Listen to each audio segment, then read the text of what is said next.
My name is Geoff Waugh. I'm a UK-based action sports photographer. I began my career shooting mainstream sports, football, cricket, rugby, but then I discovered cycling and it became a passion. And then I discovered cyclocross, and then Hoshi from CODEX discovered me, and we put some of my best cyclocross images into one of CODEX's wall-mounted books, which was really a marriage made in heaven. So I could choose my favorite pictures and I could flip through the pages and reminisce about the pain and the weather and the crowds and the beer and the fun.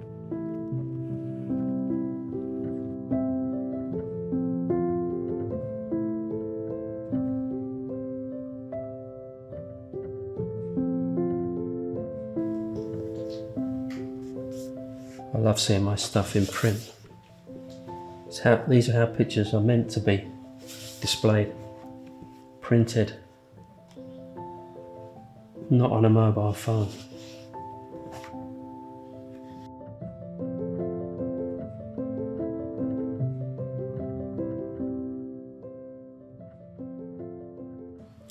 This is my CODEX book. It's called The Shortest Season, and it's called The Shortest Season because cyclocross, of all the disciplines in cycling, has a season from the end of September to January. And it also has the shortest races, and maximum of an hour. And I just wanted to do a whole piece about what cyclocross involves, which is pain and sweat and suffering and weather conditions. It could be muddy, it could be snow sometimes, and I hope to run the whole gamut of the shortest season within these pages. This is the Three Peaks cyclocross race in the UK in Yorkshire, and it's billed as the hardest cyclocross race in the world because it's nothing really like a conventional cyclocross race. It's over 60 kilometers long and it has over 1,500 meters of climbing. And what I really like with these two pages is I photographed with an upright format, so it shows the marshal waiting for the group of riders, maybe 600 to 800 riders to arrive. And then this image is actually behind him. So these are the riders going up the first of the mountains, the Three Peaks. This one's called Simon's Fell, and it's on a mountain called Ingleborough. Particularly hard, the whole race is hard, but I just think it really fits well with the large figure of the marshal and the very, very tiny pictures of the cyclists, because they go so high. When they reach this point, they can't actually ride their bikes anymore. They have to get off, and the best ones, the fastest ones run, but at the back they're just walking. And by the time they get to the finish, most of them are struggling. These two images I put together because basically it shows the hunters and the prey. And this is what we do, this is what I do. We stand around in the cold waiting for the winter to come. This one is at Namur in Belgium, which is the finish at the Citadel, which is a very famous place for racing in Belgium. And this is Niels Albert winning a super prestige race in a place called Coxeter, which is in Western Flanders, which is a very sandy race in the sand dunes. Very famous, a very hard race to win, and this is why Niels looks so happy and relieved to have won that race. And again, it's the two pictures together. There's the small figures and then the large figure with the action with Niels as he crosses the line. This is what I wanted. This is what it's so good that I can put these images together like this to tell this story and flow through the pages.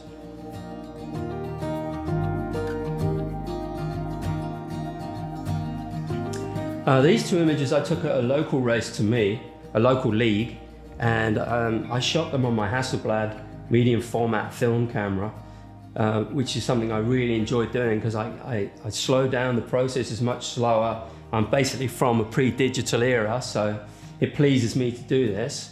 And again, I used a small figure and quite an abstract frame to show deeper inside the sport. You can see that there's ice on the ground here, which is where I've focused. Because there's no autofocus with the Hasselblad, I have to pre-focus on a spot on the ground and wait for the rider to come along. You'll see that the rider is just out of focus, which lends some atmosphere and mood to this particular image. And then with the tire tracks, it shows that for the riders that look at these images, they know that there's not much traction there, and that it gives I try to make the feeling for the riders through my pictures. And this is why I take a lot of pictures of the actual surfaces that they race on. The beauty of the Hasselblad is it's a square format, and these images aren't cropped. You can see they've still got the rebate from the negative around them, and they're square, and they actually fit the format of the CODEX pages perfectly, which really suits me. Cyclocross has some very enthusiastic fans. It's very famous for the fans, and particularly the Dutch and the Belgian fans, because they have quite a lot of needle between them because they have the best riders. These were taken at the World Championships in Hoogheide in the Netherlands. As you see, the Dutch fans turned out en masse, and the Belgian fans. And I tried to make the composition with the 2 pages with the diagonals so that it leads the eye across the page like this. They're very passionate people about their sport.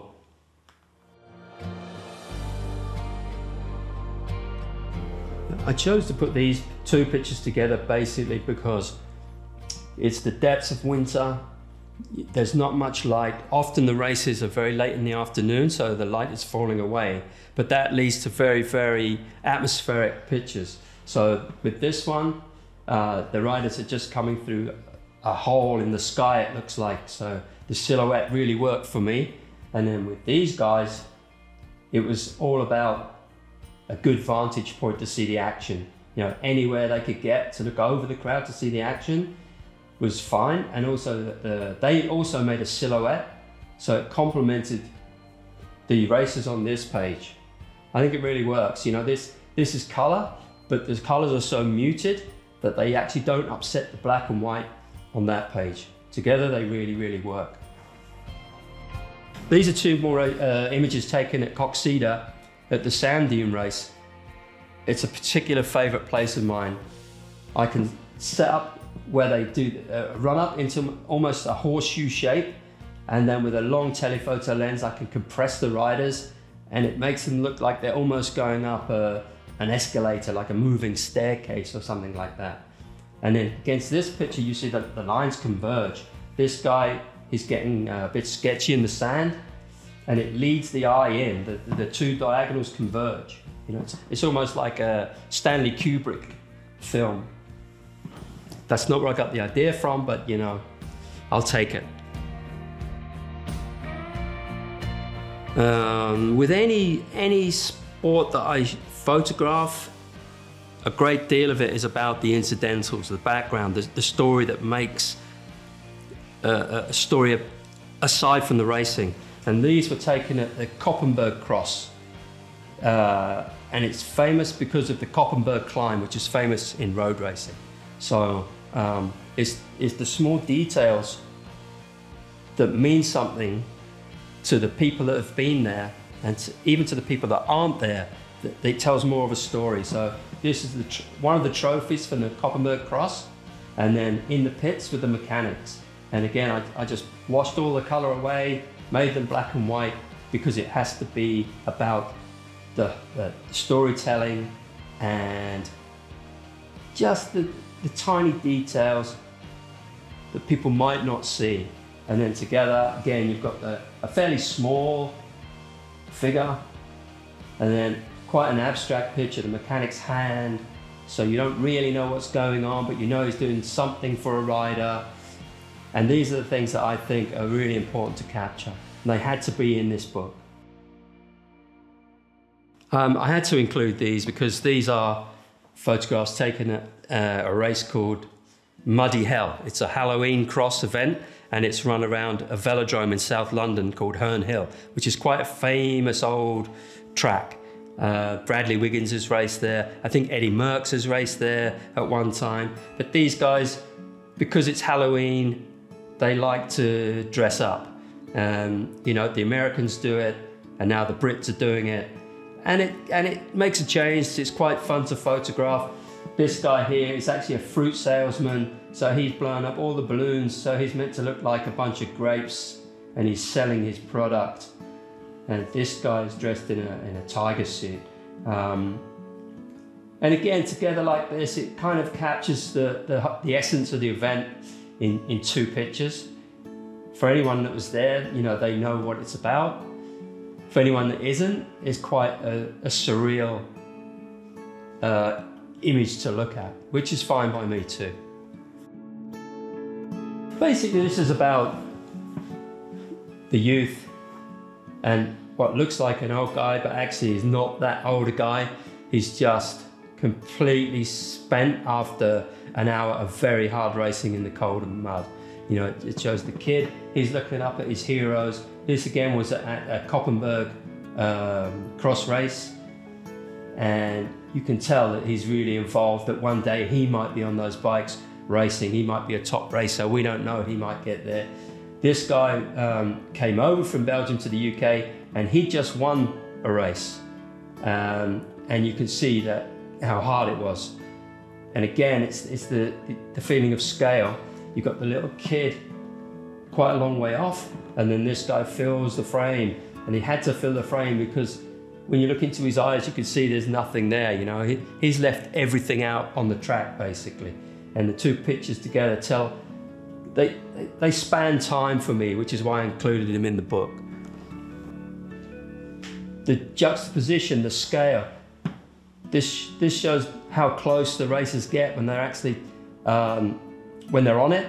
They bang the bars together. There's quite a lot of contact. The fact that it's muddy means they move around a lot, so inevitably they touch, which is fine. It's all part of the sport, and I really wanted to show that feeling. Large in that picture on the left. This is the final of the Scottish Cyclocross series, and it's on the Isle of Mull in the Hebrides. You can only get there by ferry. So it's probably one of the most remote cyclocross races you could ever go to. But the point is, it's also one of the most picturesque places you could go to. The racetrack goes around a castle called Glengorm Castle. It's got everything that you might see in a Braveheart movie or something like that, you know, but with a lot more mud. It's a particularly hard race. That was a good day because it was clear, but you can see that the ground's very muddy. It's been wet. Sometimes it snows there. It's definitely a great thing to go and photograph. I'm quite proud that I actually edited those two together, because it actually almost looks like the picture's flipped. It's almost like a mirror image.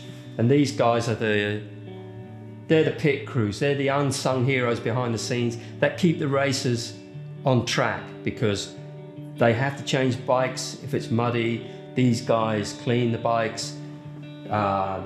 This is after a race, and they're taking the jet wash and their tools back to the trucks. And I saw the reflection in that great big puddle. Got to get it. Tells the story.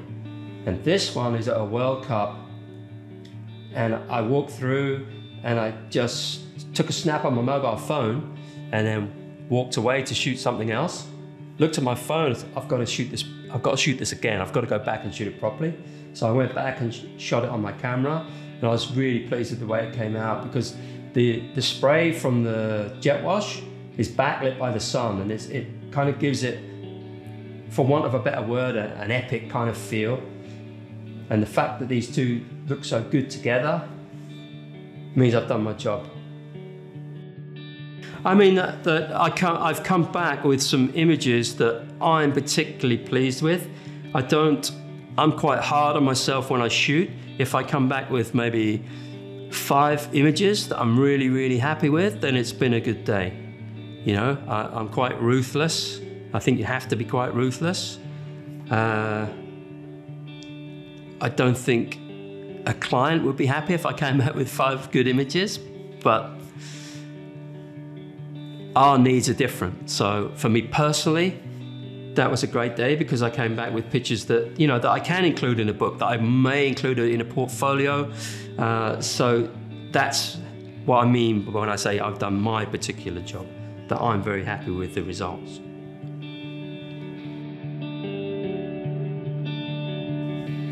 Yeah, another behind the scenes picture. And actually the image on the left, this was taken after the race. I think everyone had gone. And before the course tapes and poles were pulled up, I just walked around and I saw this tape blowing in the wind. I thought, yeah, that'll make quite a nice image. I just had a little Fuji camera and shot it on that. And, you know, again, it tells the story for the riders. They've already raced that. They've been around there, that particular piece probably 5, 6, 7 times. So that's in their memory. And when they see that, it should hopefully come back to them. They'll remember that feeling that they had racing along that section. This particular image, this is a guy racing his first ever cyclocross, and actually cyclocrossers could probably tell that because of his style is not 100%, but his enthusiasm and dedication is 100%, which is kind of what cyclocross is about. It's about the entry fees are low for league, like local races, so anyone can get involved. And then again, it's the action big in the frame, and then the story on the left. Again, this is the Three Peaks race in Yorkshire, and it's unique because the guys have to get off and run. And this particular section is not the only one, but there are sections where it looks like they're running through a field where they grow rocks. The rocks are squeezing out of the ground and they have to find a route through the rocks. They can't ride over them, it's way too technical. So you can see that they all choose different lines to run through the rocks. And with this particular image, I shot on a fisheye lens directly into the sun to form a silhouette and a sun flare, which I particularly like, and I think it worked in this instance. And again, the racers would recognize that spot. I'm always trying to kind of speak to the competitors with my pictures. So if they say to me, yeah, I remember that spot, I remember that, your picture captured it, then again, that makes me feel great. This is like a local race, a stream crossing, and it had this amazing backdrop with a reservoir with the sun. It was like a great big mirror. The late sun hit it, and it shone off and produced these long shadows. This was quite a popular picture when I posted it online, actually. It's one of the reasons why I included it in the book. And then the 2 black and white pictures like that really work nicely together. You've got the scale of Yorkshire and rocks, and then this is in the East Midlands of England, where you won't have anything like the rocks. It will be a conventional kind of cyclocross track around a park, which the racers are much more used to, and it really showed the contrast between the 2 events. I love to look at these because I can almost hear the noise when I look at these images, because the noise is intense. Everything is intense when you go to a World Cup cyclocross race. And I like to stand back. I use a longer lens to shoot, to tell the story of the crowd, because it's one of those events where the crowd can get really close to the racers. They could reach out and touch the racers if they want, and it's been done in the past. It's not like Formula One or a motor sport where you can't get anywhere near your heroes, but this you can get really close to the racers. And this, I think, shows it. You know, They run along here, they run back on the other side, so they come very close to these races. This is the World Cup in Milton, Keynes. I think it was the first World Cup that had been in England. We've had a World Championships a long time ago, but it was the first World Cup, and a lot of people were waiting to see the top Belgian riders appear on English soil. And it didn't disappoint. It was an amazing event. And it shows that the Brits were really into spectating. With this one, this is actually a Brit rider. And the Belgians, I mean, you know, the Belgians, it's like a football game. They treat cyclocross like a football game. It's a really, really popular sport. And I want to show that. So you have the two images, which show the amount of people that turn up for a cycle race and how it's changed. In the UK at one time, it would only be family and a fan, you know, a few fans. Now you get hundreds of thousands of people that turn out for these races. It is almost like a small part of Belgium in the UK. And a lot of Brits now go to this race because this is quite close to Calais, so they can get across and watch the fast Belgians doing what they do best. This is called Grafham Water, which is in the middle of England. It's a huge reservoir. I've shot there probably 4 or 5 times, and there just comes a point where the sun dips and it hits the reservoir like that, and then you absolutely can't fail to get nice silhouettes of the racers. You know, this is one of a series that I took there. Different spaces between the riders. And again, it's just, I actually stood and watched for quite a long time before I started taking pictures, because I knew that this image was going to come eventually. So it's more like a waiting game, like stalking game. But I think it's quite successful. You know, the water is like a huge mirror. These guys are trout fishermen out on the reservoir, so you've got 2 sports in one. And I think everyone loves a silhouette like that. It's quite a happy mood to the image. Sand, and again a close in of the track. Sand's very hard to ride. You know, the riders have to relax, and the best ones are really powerful. The weird thing about this one is there's no foot in the pedal. So he or she was either dismounting or mounting. I can't remember. But it makes for a really quite a strange picture. So the more people look into the picture, the more they'll see that and think, well, what's happening here? And then they can make their own minds up, which I quite like. But you can see how deep the sand is. There's these channels, and they have to just go full bore into the sand.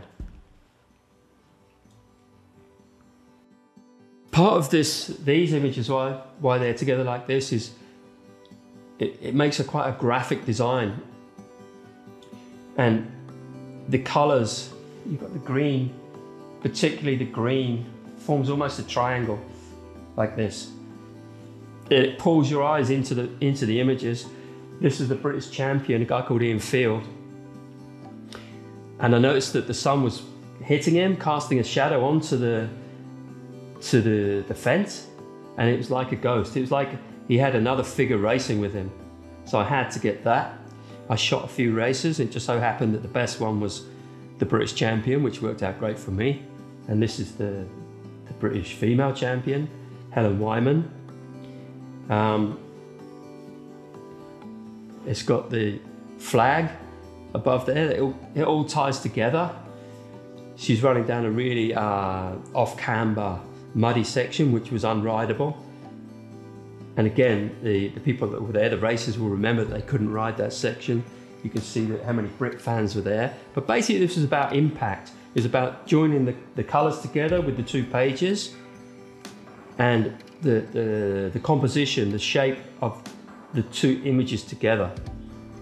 I'm pretty pleased with the way that worked out, actually, like that.